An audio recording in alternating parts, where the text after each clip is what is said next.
there's a change going on worldwide in every country, but it's not being recognized for what it is, and it's being recognized as a change, a different change in different countries, when in reality, the change that's happening in all the countries are the same change, and the problem is from one source, the same place. Being very careful not naming any names, although we know the true story of what's going on.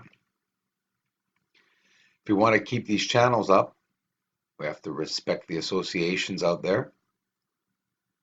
And I don't need to put any association down. Instead, I'm not exposing their lies, but exposing where they live, on the moon. These are structures, structuring, tunnelization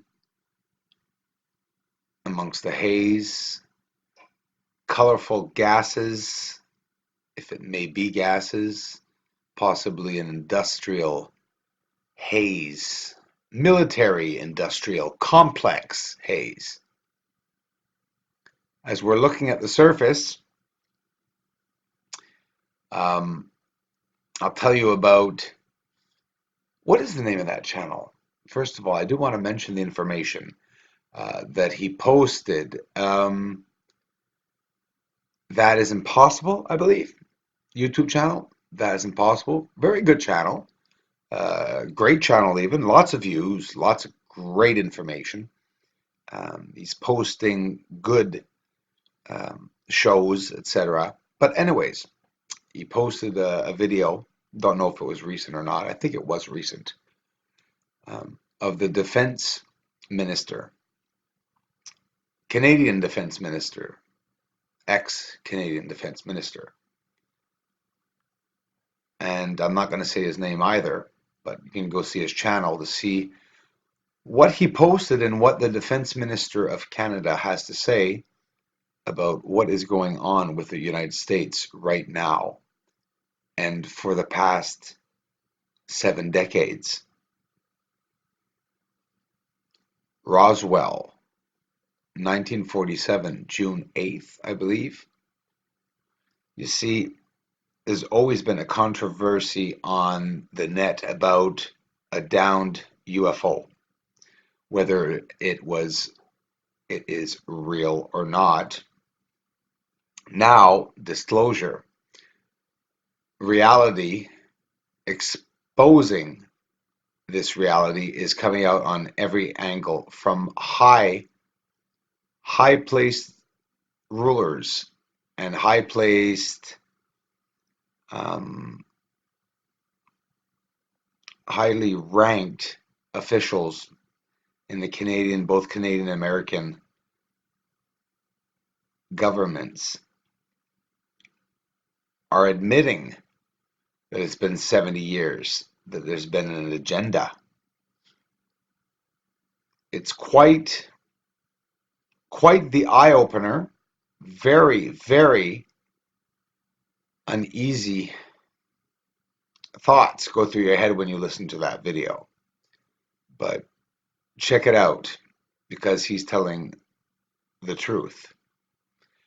This is the surface outline with light that is on the surface to see the outlining, of course, and there are many areas that science says is ejecta, ray systems, that were caused by the boiling over of lava, of course. Slow, constant boiling over of lava, forming a flat surface around the outer edges of a crater, having many different levels to it, that the sun would supposedly be reflecting, very reflective off the surface of these ray systems. I don't know. I beg to differ, if I may say ever so politely. I just don't agree with that. It's because nothing has a proof, and everything's thrown out there. Everything's theoretical. That's what I hate about science. What percentage of the science that we know and that we learnt here on Earth, what percentage of it is real, is exact? You know, Einstein's theories, how exact are they? In a vacuum? What do you mean in a vacuum? How could he know that?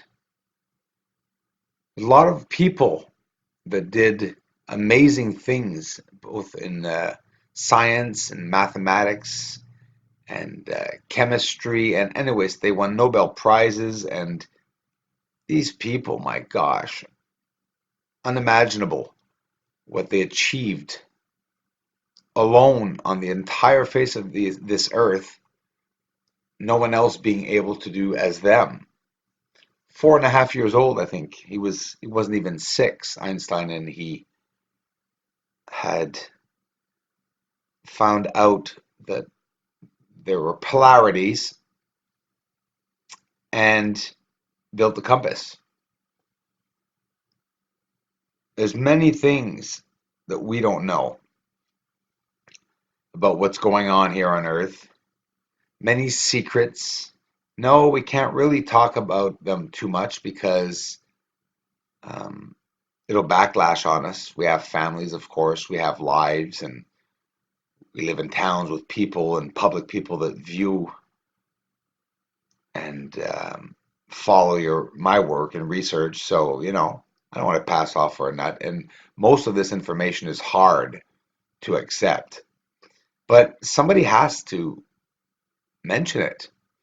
And yes, aliens do exist. Nothing incredibly astonishing about it. I don't find. I would find it very astonishing that there would not be any other species. But then, whether it be a part of a human species that our DNA could have been manipulated, well, I mean, okay, there's a lot of information and research that has to be done with that, and we may never know. But thinking out of the box, a possibility is there that there are other species on other further planets. We're finding structures on these planets, so it has to be. It has to be inhabited or has been inhabited. Seeing all this it's just incredible. The greens, the greenery that we see on the surface, and at times does look like vegetation.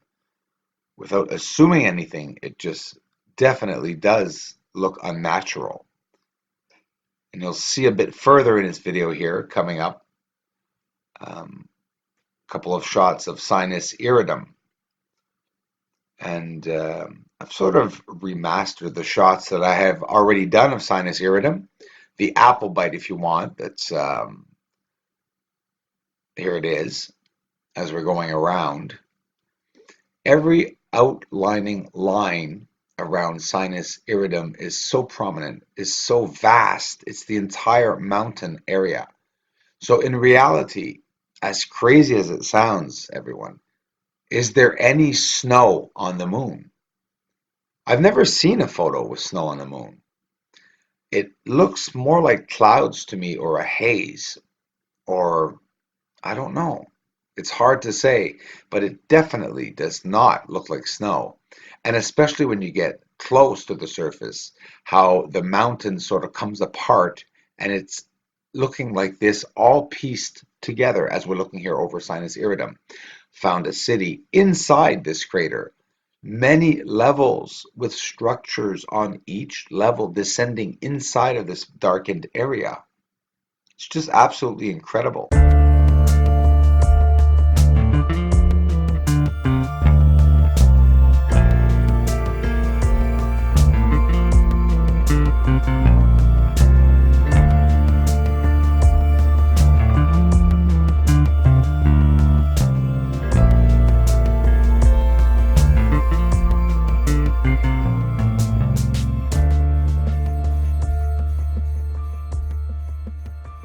My friend Tom Hoopert, let's stay focused, he tells me. Darn right, Tom. We're going to stay focused. $50, second donation. Thanks, man. We're going to stay focused. We're going to get that telescope. And like I said, the videos are just going to keep getting better. And when we get the scope, well, it will just be uncomparable. This is the Force, guys, helping me get this big telescope and making this community a better place, along with all of you. Thanks, everyone.